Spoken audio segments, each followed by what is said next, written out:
Марат екеуміздің отандасқанымызға биыл 15-ші жыл. Мен оның 3-ші некедегі әйелі болсам, ол менің 2-ші күйеуім. Менің бұрынғы күйеуімнен бір ұл, ортақ некеден бір ұл, бір қызымыз бар. Маратта 1-ші әйелінен бір қызы бар. Ол біздерге кейде келіп тұрады. Жалпы мұсылман әйелдерінде алғашқы некелерінен жолы болмаса, әйел 40 шырақты дегенмен, ажырасқан әйелдің 2-ші рет тұрмыс құрып бақытты болуы некен саяқ. Бірақ Құдайға шүкір, мен Маратты кездестіргелі тағдырға өкпем жоқ. Өзімді бақыттымын деп санаймын. Асып-тасып бара жатпасам да біреуден ілгері, біреуден кейін өмір сүріп жатырмыз. 1-ші күйеуім жаман жігіт болғанмен, арақпен ажырамас дос еді. Сау жүретін кезі болмайтын. Арақ өтіп кеткен ауру болатын. 2 жыл тұрмай жатып ажырасып кеттік. Маратпен қосылғанда менің ажырасқаныма 2 жылға таяу уақыт өткен. Екеумізді таныстырған Майра. Жеке өмірінде жолы болмай жүрген жігіт нен кетеді, таныса салшы деп.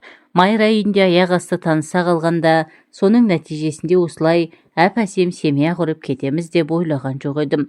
2-ші кездескенде бір автобус жора жолдастар тауға шықтық. Тамақ ішіп болған соң, әркім 2-шеуден бөлініп, біреулер доп, біреулер шахмат ойнауға кіріскен. Доп соғып жалыққан соң, оңаша кетіп, өзіме ұнаған шөптер мен гүлдерді жинауға кірістім.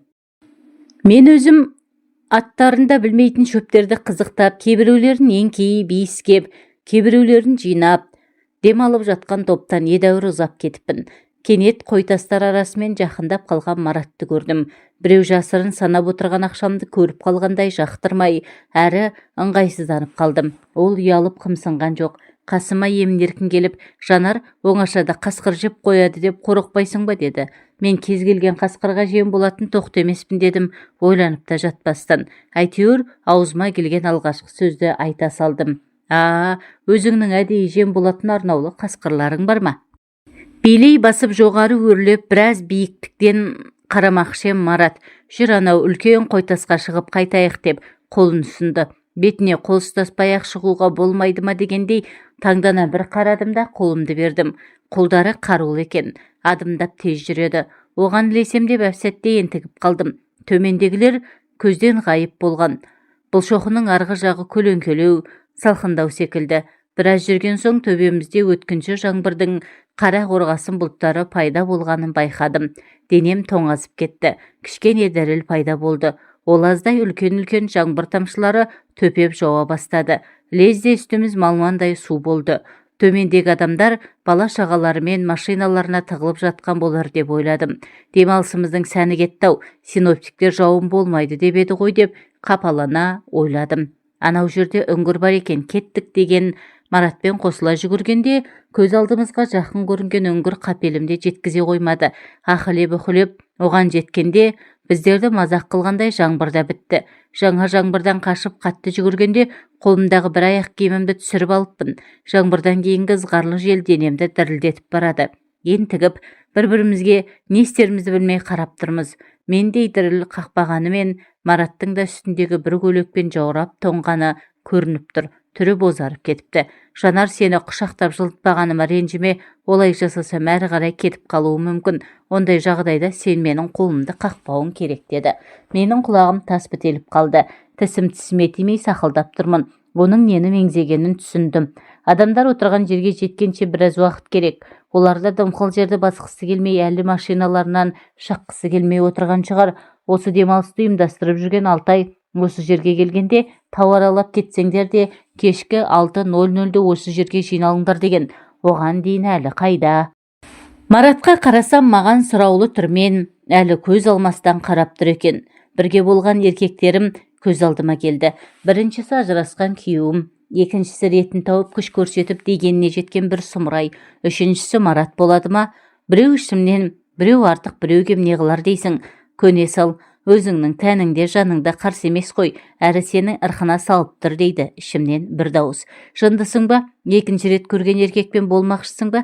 Мерез бе, спит па, бірдеңесі болса қайтесің? Бала көтеріп қалсаң ше, өзі сырт келбеті келісті, денелі жігіт, етегіне намаз оқып жүр дейсің бе? Өзі туралы да ештеңе білмейсің. Ол сені ұнаттым, сүйемін, үйленемін деп те айтқан жоқ қой. Мынандай жерде қалай болмақсың?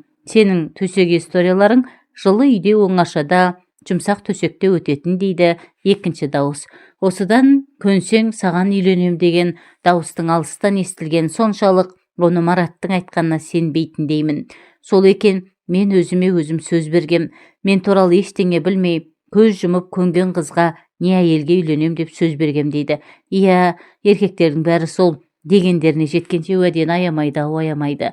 Менің үндемегенімді Марат өзінше түсінді ме, мені құшақтап алып сүйе бастады. Есімді жиғанша етегімді көтеріп шаруасына кірісті. Аздаған ыңғайсыздықтары болмаса, мен онымен болғаныма өкініп те тұрған жоқпын. Қабылдап қалмасам жарар еді деп уайым қылған басым, Мараттың қимылының өзіме ұнап, еріп бара жатқаным сондай, қабылдасам көп болса абортқа барармын деп үлгердім. Бойыма қан жүгіріп жылындым. Оның үстіне мына қапсағай жігіттің мәдениетті әрі көңілге сыйымды әрекеттері жылы үй мен жұмсақ төсектің де жоқтығын білдірмегендей, Мараттың құшағы мені ләззат тұңғиығына тартып барады. Табиғат аясында табиғаттың бір бөлшегіне айналып кеттік. Көздерім жұмулы болса да, көкте екі құстың бір-бірін қуалап қатар ұшып ойнап жүргенін, жерде екі гүлдің басы тербеліп бастары түйісіп сүйіскендерін көңіл көзіммен көргендеймін. Жер мен көктің ортасында табиғаттың балалары табиғат заңынан аттай алмай, соған бағынып, құмардан шығудамыз. Екеуміз де қатты шөлдеп қалыппыз. Махаббат деп аталатын екеумізге ортақ ешқандай сезім болмағанымен, екеумізде де қатты құштарлық пен сағыныш бар еді. Мен еркек құшағын сағынсам, Мараттың да көптен әйелмен болмағаны сезіледі. Екеуміздің де темпераменттеріміз шамалас екен. Төменге мен бөлек оралдым. Марат менен әжептәуір кеш оралған. Менің аяқ киімімді сыңарын тауып әкеліпті. Бір жұмадан кейін Марат мені үйіне алып барып, көршілерін шақырып, Жанар енді біздің үйдің хозяйкасы болады деді. Сонда ол өзінің екі әйел жібергенін айтты. Басында біраз ыңғайсызданып жүрдім. Жиренше айтпақшы, күндіз 2, түнде 4, 5, 6 болып кеткендейміз. Бірақ біздің мінездерімізде ортақ нәрселер көп еді. Екеуміз де әңгіме, өсек, депті дегендерге ермейміз де, көңіл аудармаймыз да. Екеуміздің де алдыңғы некелерден аузымыз күйгеніміз бар. Ең алдымен бір-бірімізді ренжітіп алудан қорықтық. Алған тәрбиеміз, өмірге деген көзқарасымыз деңгейлес екен. Басты себеп сол болса керек. Сыйластық түбі үлкен сезімге ұласты. Ең бастысы бір-бірімізді тыңдай түсіне білдік. Әлі күнге бір-бірімізді ренжіткен емеспіз. Қосылғанда басын ашып алған мәселеміз Мараттың Жанар бұрын қанша еркекпен болғаның маған қажеті жоқ, білгім де келмейді. Тек алғашқы күннен өле-өлгенше бір-бірімізге адал болуымыз керек деген сөздері менің ойымнан дәл шықты. Бүгін күн сенбі, балалар үйде жоқ. Ерте тұрып құймақ жасап, таңертеңгі сүт қосқан қою шайды ішіп отырып еркелей үн қаттым. Мәке, балалар өсіп жігіт болып келеді. Өтпелі кезеңде жүр. Қыздарда телефон шалып тыным бермейді. Соларға бір жыныстық тақырыпта әңгімелер айтып, ақыл айтыңыз. Қыздардан аулақ жүрсін. Бір нәрсеге ұрынып қателік жасап қоймасын. Жанарау, әлі жас емес пе олар? Жыныстық тақырыпқа әңгіме айту ерте емес пе? Солай деген Марат есіне бір нәрсе түскенде кілт тоқтады да, жоқ, ерте емес екен деп мырс етіп күліп жіберді. Жүзіне барлай қараған мен, қыздармен алғашқы сүйіскенің есіңе түсті ме, әлде әйелмен алғаш болғаның есіңе түсті ме? Айтып берші деп күлдім. Жанарау, сен де адамның ішіндегін оқып отырасың ба? Иә, менің бірінші рет әйелмен болғаным есіме түсті. Сен де айтып берсең айтайын деді. Иә, ерлі-зайыптылар арасындағы бұндай әңгіменің көбі ерсі көретін шығар. Бірақ біздер күнделікті өмір шындығын ертекке айналдырмай, сол күйінде қабылдаймыз. Марат екеуміз де бір-бірімізге қосылғанша бірнеше некеде болғанымызды жоққа шығармайтынбыз. Иә, бұл өмірдің шындығы. Оны еске алғымыз келмегенімен ақиқат солай. Ол мені төсекте басқа әйелмен салыстыра алатын болса, мен де оны төсекте басқа еркекпен салыстыра алатынымды біледі. Мен басымды изедім. Мәкең өзінің қоңыр даусымен әңгімесін бастап кетті. Мектеп бітіретін жылым. Біздер 11 класс бітіргенбіз. Жасым 18-ге толады. Қол-аяғым балғадай жігіт болып қалған кезім. Қыздарға өлеңдетіп хат жазғаннан әріге бара алмай жүрміз. Бірде сабақ әзірлеп отыр едім. Көрші бөлмеден анамның зілді үні естілді. Маратай, мына жаңа туған қозыларды анасының бауырына сал, алмай қояр, өздері әлсіз екен, ауыздандыр. Биыл 11 класты бітіріп жігіт болып арман қуып Алматыға оқуға барайын деп жүрген жігітке анамның қозыларды ауыздандыр дегеніне риза болмасам да, әдетте бұндай жұмыстармен айналысатын інім Саматтың өкпесіне салқын тиіп, аудан орталығындағы ауруханада жатқанын есіме алып, қозыларды қорадан шығарып, ауладағы енелеріне қостым. Аяқтарын тәлтіректей басып, өз бетінше енелерін дұрыс емей алмаған қозыларды тамақтандыруға бөтелкеге құйып сүтте алып шыққанмын. Бірақ анамның талабы барынша енесін емізу. Сосын барып тоймаса, немесе өздігінен еме алмаса ғана бөтелкемен сүт беру. Біресе тәлтіректеп тұра алмаған, тұрса да енесінің емшегін таба алмаған, тапса да дұрыс еме алмаған қозыларды ұрсып, біресе шыр көбелек айналған қойларды ұрсып, қара терге түстім. Бұндай жұмысқа анамның малтабар атайтын Самат дұрыс еді. Ол малдарды күткенде артық ештеңе байқалмай, ол әбігерге түспей-ақ бар жұмыс өздігінен істеліп жатқандай көрінетін. Қой, енді шаршадым. Кешеке салғанда енелерін дұрыстап емізермін деп еміздікпен тамақтандыруға кіріскенім сол еді. Ойбой, палуан жігіт-ау, не істеп жатырсың деген ойнақы дауыс естілді. Дауыстың ойнақылығы, көңілділігі сондай, мені мынау шуаш пен көң сасыған жерден әдемі, ойыңа не келсең соны істей алатын түрлі түсті сәулелі, әртүрлі сазда әуенді жерге апарып тастағандай. Қарасам Зілиха екен. Бізге аталас жақындығы бар. 5-6 үй әрі тұрады. Ылғи көңілді жүретін келіншек. Күйеуінен ажырасып кеткен, 2 ұлы бар. Анам оны көрсе кірпідей жиырылып жақтырмай қалады. Жай, мына кеш туған қозыларды ауыздандырып жатырмын деп белімді жаздым. Ой, соқталдай жігіт болыпсың ғой, ауыздандырып жатырмын де. Ал ауыздандырған қалай екен деп сиқырлана күлді. Үлкен қара көздері мөлдіреп тұр. Көз айыра алмайсың. Біздің кластың қыздарында бұндай мөлдіреген көз жоқ деп ойлап үлгердім. Онша емес, қозылар емшекті алмай жатыр. 3 туған соң ба қозылар кішкентай әлсіз, бөтелкемен сүт бермекшімін. Қане маған бер, ауыздандыру оп-оңай деп кім айтты саған? Мен қозыларды ауыздандырып берейін, ал сен маған ертең келіп ағаш жарып бересің бе деп көзін қысып, сыбырлап құпиялай сөйледі. Мен басымды шұлғыдым. 5 жыл бойы мектепте Тимур және оның командасының мүшесі болып, талай үлкендердің тезегін басып, үйлерін әктесіп, ағашын жарып, аулаларын жинап бергенбіз. Ағаш жару түкте емес, ол қолымнан келеді. Зілиха етегін жиып, 2 тізесінің арасына қыстырып жүрелей отырып, қозының аузын күшпен ашып, қойдың емшегін аузына сауып-сауып жіберді. Ана сүтінің дәмі бөлек пе, әлде мен шынымен ретін таба алмағаным ба? Аз уақыттан кейін-ақ қозы енесінің емшегін еме бастады. Анамның үйден шығып келе жатқан дыбыс естілді. Зілиха сұқ саусағын ерніне апарып, тыс, ешкімге айтпа дегендей белгі берді. Апа, саламатсыз ба? Бағана поштаға барып едім. Алматыдағы қызыңыздан посылка келіпті. Пошташы Танзила паспортын әкеліп, посылкасын алып кетсін деп айтып жіберген. Соны айтайын деп келдім. Көрген соң, мына балаға қозыларды ауыздандыруға көмектестім деген ол моп-момақан күйге ене қалды. 3 қозы енелерін таласа еміп жатыр. Зілиха кетіп бара жатып, көзін тағы бір қысты. Апамның оған рахмет айтқан даусы ызғарлы шықты. Онымен қоймай маған ала көзімен атып бір қарап, Зілиханың артынан бір түкірді. Түнде төсегімде дөңбекшіп көпке дейін ұйықтай алмадым. Зілиханың көзқарасында адамды тартып тұратын бір сиқыр бар. Көзқарасының өзі жұмбақ, тез өзгереді. Әрі мұңды, әрі тұнық, әрі күлімдеп тұрады. Адамға сынайды, барлайды, еркелейді қарайды.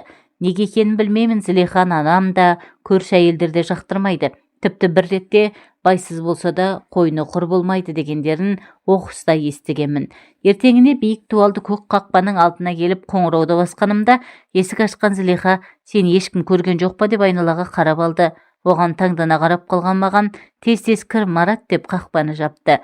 Қаз-қатар жарып дайындап қойған ағаштарға қарап, қайда жаратын ағаштар, балта өткірме деген сұрағыма Зілиха, қандай ағаш, үйге кір деді. Кешегі айтқан шаруасын ұмытып қалған ба, үйдегі электр розеткалары істемей қалған ғой деп үйге ендім. Шағын ғана 2-3 бөлмелерден тұратын тап-таза үйге қысыла басып кіргенмен, бізден басқа ешкім жоғын көріп еркінсідім. Кішкене 2 балалы үйге ұқсамайды. Шашау шыққан не киім, не ойыншықтар көрінбейді. Палуан қайным-ау, мен сені шынымен ағаш жаруға шақырды дейсің бе деп сықылықтап күліп алды. Күлкісі бар ғой, сыңғырлап тұр. Біздің кластың ешбір қыздары бұлай күле алмайды. Ол жүре сөйлеп, дастархан әзірлеп жатыр. Бұрын дайындап қойған ба, шай әп сәтте дайын болды. Мен клубта бүгін кинодан кейін би болады деп естігем. Үйге барып киетін шалбарымды үтіктеуім керек. Көрші бөлмеге шығып кеткен Зілиханың, палуан қайным-ау, сен не ішесің, ақ па, коньяк па деген даусы естілді. Бәрі жұмбақ болса да, санама бірдеңе жете бастаған секілді. Маңдайымнан тер бұрқ ете түсті. Оңаша үй, жаюлы дастархан, шөлмек сыланып, сызылған келіншек, сырлы тылсым дүние жұмбақтығымен тартып тұрса да, ағаш жару керек болмаса, кинодан кейін би болатын еді. Қайтуым керек деп орнымнан тұрмақшы болдым. Бірақ аяқтарым асығар емес. Отыр, Марат, отыр, би болса кинодан кейін емес пе? Мен сені жеп қоймаймын деп жас балаша аузын томпайтты. Ерке қызға құсап кетті. Жасы 25-30-да шығар, бірақ дәл қазір 16-дағы қыздардай көрінді. Өзім бір белгісіз нәрседен жүрексініп тұрғандаймын. Әшейінде ештеңеден қорықпайтын басым бас киімімді қыса ұстаған қалпы тұра қашқым келіп тұр. Марат, бірінші шай ішіп әңгімелесейік, жақын отыр деген Зылиха аузы ашылған шөлмектен 2 рюмкаға ақ арақ құя бастады. Екеуміз де еркін отырып, әңгімелесу үшін мынаны алып қоялық. Бүгін менің күйеуге шығып, алғашқы еркекпен болғаныма 10 жыл толды. Оның орталап құйған рюмкадағы арақты қағып салғанына қарап, мен де әйелден қалғаным ұят болар деп қағып салдым. Классымыз 9-шы бітіргенде бірнеше бала әрі қарай оқымай училищеге кететін болғандықтан вечер жасағанбыз. Сонда алғашқы рет арақ ішкем. Әрең демімді алып қақалып шашылғаныма ыңғайсыздансам да, онымды 5 минут өтпей ұмытып кеттім. Еркінсіп әзілдемек болдым. Жақсы хозяйка екенін, дайындаған салаттарының дәмді екенін айттым. Екінші рюмканы ішкенде алғашқыдай қиналған жоқпын. Мойнына байлаған орамалын алып, Зылиха қасыма жақын отырды. Мен оның әппақ, жұп-жұмыр мойнынан көз алмай қалдым. Көйлегінің алды да, арты да ашық екен. Мойнына таққан шынжырына кигізілген жүрек тәрізді кулоны қос анардың ортасына төмен құлапты. Мені көр дегіп, тұңғиыққа тартып жатқандай, найзағай сезім денемді дір еткізіп, дірілдетіп тұрып алды. Біресе жаңағы ішкен 2 рюмка мені қатырып тастағандайма қалшиып қаттым да қалдым. Ештеңе естімеймін, сөйлей де алмаймын, әлде сөйлегім келмейді. Биді де ұмыттым. Зылиха маған бір нәрселерді айтып жатыр. Арасында тамақ іш, енді арақ ішпейміз дегенін естіледі. Бір кезде қолымды қағып, жаңағы кулонның үстінен басты. Қосанары көйлектің сыртынан ақ қолымды күйдіріп барады. Сонда да тартпадым. Жаңа ойыншықпен әуестенген баладай қосанарды сипалап тұрып қысып-қысып қоямын. Іш киімнің ішінде бір нәрселер болып жатыр. Бір кезде дымқылданып кеткенін сездім. Демімді терең алып, 3-ші рюмка арақты өзім құйып қағып салдым. Палуан қайным, сен менің айтқанымды түсіндің бе?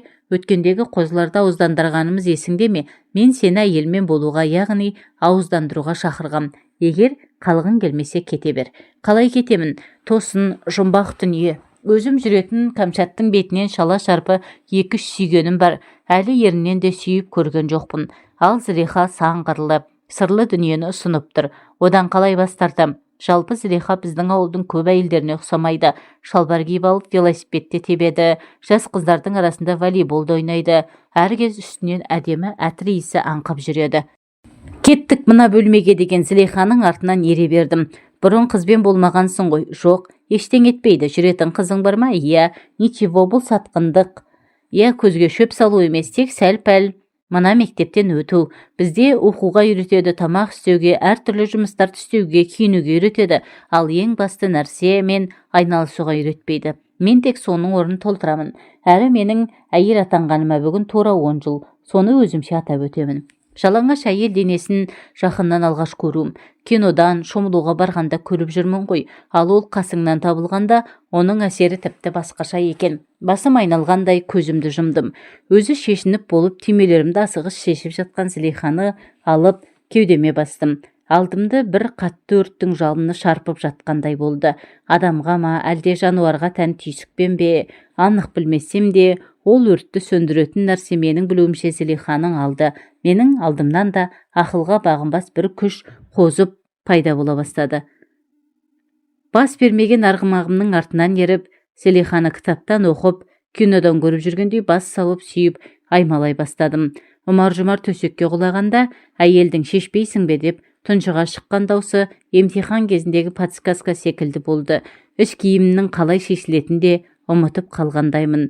Ұзақ уақыт әуреленген секілдімін. Содан кейін бойымды өртеген қызуды басатын саябаққа кіргім келіп, қақпасын таппай аласұрдым. Әйелдің қолдары көмекке келді. жоланау деп көрсетіп жібергендей болып еді. Кірмей жатып қақпадан ене бере қоржын толы тауарын шашып алған саудагердей күй кештім де басымды қос онардың ортасына тығып жібердім. Қоржынды алып барымды көрсете алмасам да қақпадан енгенімді өзімше бір ерлікке баладым. Ештеңе емес, бұл бірінші рет қой деген әйел даусы құлағыма күңгірлеп жетті. Мені тыныштандырғандай басымнан сипай бастады. Содан найзағай сезім бойыма 5-6 рет келіп, қақпаға қарай шабуылдап, алғашқы күні-ақ осы сабақтың бірнеше әріптерін үйреніп қалдым. Жақсы оқушымын ба, әлде мұғалімім тәжірибелі ме білмеймін. Биге барам деп едің ғой. Клубта кино бітетін уақыт болды. Енді қайт деген Зілиха есіктен шығарып салып тұрып, енді 2-3 рет бірге болсақ, әбден ауызданып кетесің деп сылық-сылық күлді. Содан кейін менің аңдығаным Зілиханың үйі болды. Оған күніне бір барып қайтпасам, сабақта оқи алмайтын күйге түстім. Қалған кезде айналама кітаптарды үйіп алып бөлмемнен шықпаймын. Мен сол кезде ойлағаным, әйелдің ғажап денесі тұрғанда кино, концерт, ал бертін келе оларға қоса қонақты, курорт, тағы басқа қызықтардан гөрі әйел денесін қызықтағаннан, әйел денесіне тояттағаннан артық ештеңе жоқ. Әйел денесіне еш нәрсе жетпейді деп білемін. Әртүрлі сылтау айтып кешке қарай Зілиханың үйінен бірақ шығам. Ештеңеге шамамыз келмей дереу төсектен табыламыз. Жас арасын сезбеймін. Оны мен өзімді еркін ұстаймын. Ол да 2 баласы бар әйел секілді емес. Сен мен сенің үстіңе шығайын дейді. Біресе былай жасап көрші қалай болады екен дейді. Құдды математика апайдың бұл есепті тағы қандай жолдармен шығаруға болады екен деген сұрақтар секілді. Мен одан кейін де ондай экспериментатор әйелді көрген емеспін. Марат осы сөзді